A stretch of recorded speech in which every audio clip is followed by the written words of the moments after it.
Toffee, এই শনটা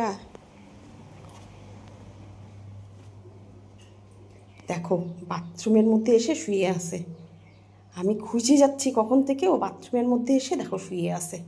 এই যে গরম পড়লো, এখন হচ্ছে ওর বাথরুমের মধ্যেই ও শুধু সুযোগ খুঁজবে শুয়ে থাকার। একটু চোখের আড়াল হইলেই ব্যাস বাথরুমের মধ্যে দেখবো শুয়ে আছে। দেখছ? কিরে, এই আয় ছেলে, এই ছেলে, এদিকে তাকা তাকা। এটা কি তোর ঘুমানোর জায়গা? হ্যাঁ, এখানে কেউ ঘুমায়? বের হ। কি হয়েছে?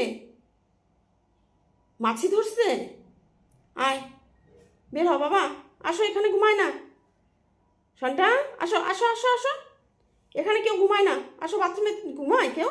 ছি, ভগবান, আবার স্নান করাইতে লাগবে এখন। কি বলবো না, এই ছেলেটা না একদম কথা শোনে, এখানে করে না বাবা। চলো আসো আসো আসো আসো আসো আসো আসো।